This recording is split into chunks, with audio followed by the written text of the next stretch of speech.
The Emir of the State of Kuwait visits the Kingdom of Bahrain. Queen Camilla of the United Kingdom visits the Kindred Studios Shepherd's Bush pop-up hub in London. And the King and Queen of Spain inaugurate a new building in Barcelona. All this and much more coming up next on your Royal Daily News. Good afternoon, everyone, and happy Valentine's Day. If you're new to my channel, my name is Alexandra, and welcome to your Royal Daily News for Wednesday, February 14th, 2024. In Barcelona, Their Majesties King Felipe VI and Queen Letizia of Spain presided over the inauguration of Companyia Puig's Torre Puig T2. Established in 1914 by Mr. Antonio Puig Castelló, Companyia Puig is a third-generation family-owned fashion and fragrance business based in Barcelona. According to the Royal Court of Spain, the Torre Puig T2 provides, quote, ample space to accommodate the company's growing workforce, which includes around 485 employees of the operations hub and its innovation center. The new Torre Puig T2 has a unique design that highlights a glass surface and a dynamic volume composed of 4 superimposed cubes. The Torre, with an area of more than 21,000 square meters, has 20 office floors with natural light, 6 smart elevators, and 3 parking floors with charging stations for electric vehicles. End quote. During this evening's event, Their Majesties watched a video about the construction of the TP2, toured the building, as well as visited several labs, including the, quote, Fab Lab and product testing, where they received explanations from the head of product development, Mr. Alejandro Garcia, the director of product testing, Mr. David Isnardo, and the technician of the laboratory, Ms. Patricia Martin. On the second floor, Their Majesties stopped by the Air Perfume, where they received explanations from Ms. Camila Tomas, Vice President of Innovation and New Technologies, and Ms. Elizabeth Vidal, perfumer. End quote. The visit concluded with Their Majesties signing the Book of Honor.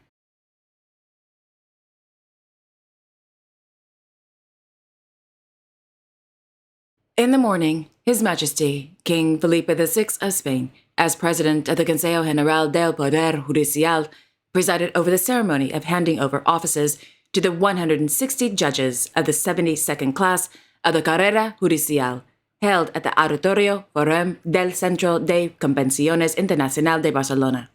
The new 160 judges, 119 women, and 41 men will be assigned to various courts throughout Spain. The autonomous community of Catalonia, for example, will have a total of 44 new judges from this year's class, while the Principality of Asturias will receive 2, and the Balearic Islands will receive 8.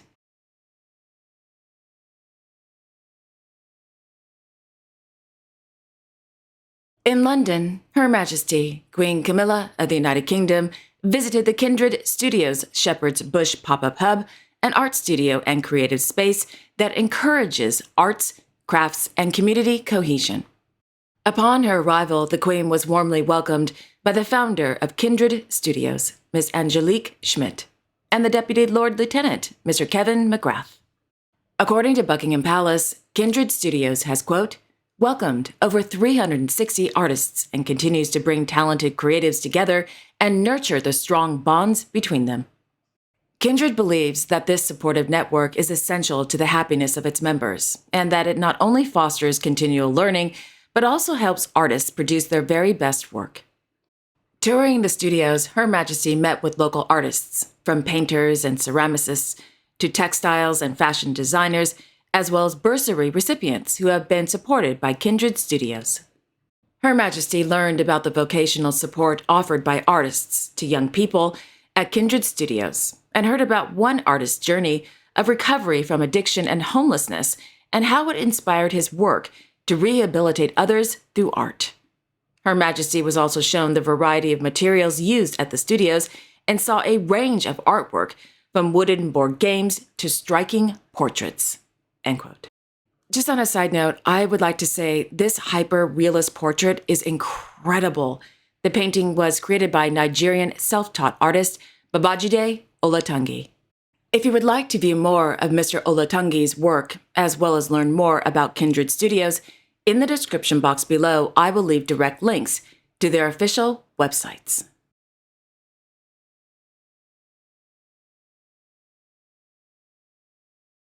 In Stockholm, His Royal Highness Prince Daniel of Sweden held a meeting with Professor Daniel Waldenström from the Institute for Business Research at the Royal Palace.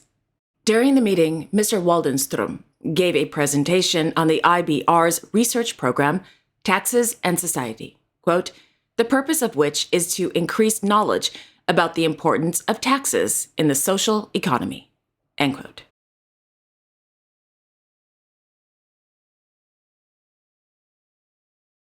In Copenhagen, the Danish television network DR released a new documentary entitled Queen Mary, the Girl from Tasmania, earlier this month. The 28-minute documentary features old footage of a then Miss Mary Elizabeth Donaldson, to the Crown Princess of Denmark, and to the Queen of Denmark. If you're interested in watching the documentary, in the description box below, I will leave a direct link to DR TV.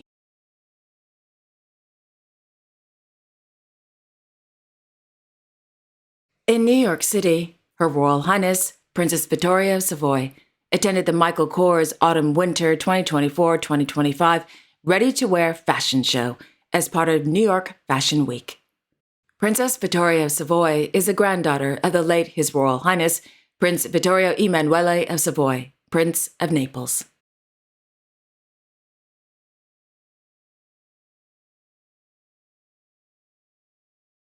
On Tuesday in Manama, His Majesty King Hamad bin Isa Khalifa Bahrain welcomed His Highness Sheikh Mishal Al Ahmed Al Jaber Al Sabah, the Emir of the State of Kuwait, at Al Shakir Palace. The one-day state visit to the Kingdom of Bahrain began with an official welcoming ceremony where the national anthems of the two countries were played, and a 21-gun salute was fired in honor of the kingdom's distinguished guest.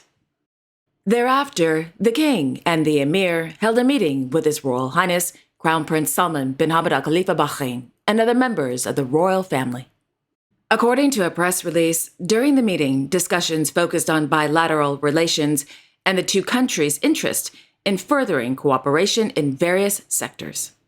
The king also spoke about the, quote, exemplary Bahraini-Kuwaiti relations, which are based on the solid foundations of fraternity, understanding, and joint coordination, end quote.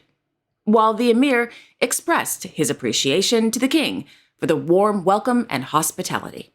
He also congratulated the king on the anniversary of the National Action Charter, wishing Bahrain and its people further progress and prosperity under the king's leadership. So, after 20 minutes of praising each other for being super awesome, the king and the emir discussed several serious issues of mutual concern, including the latest regional and international developments, their implications on global peace and security, their implications on intra-Arab relations, as well as on regional security and stability. After the meeting, the king conferred the Order of Sheikh Isa bin Salman Al Khalifa Exceptional Class Caller to the emir in appreciation for his efforts in bolstering bilateral relations. The king also presented the emir with a traditional Bahraini sword. The state visit ended with the king hosting a grand gala luncheon at Al Shakir Palace in honor of the emir's visit to the Kingdom of Bahrain.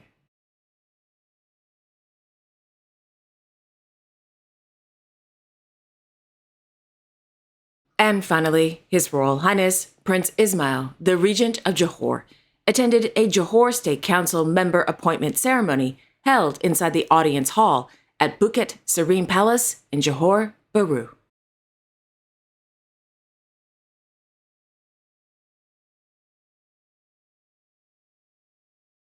And there you have it. Thank you all so much for joining me this afternoon. I really do appreciate it. Thank you. I will be back tomorrow on Thursday, February 15th with all the latest royal news. Until then, I sincerely wish each and every one of you a wonderful afternoon and a great day tomorrow. And don't forget to like, share, and subscribe, and hit that notification bell so you won't miss a thing. Okay, again, have a wonderful afternoon, everyone, and happy Valentine's Day to all of you. Take care.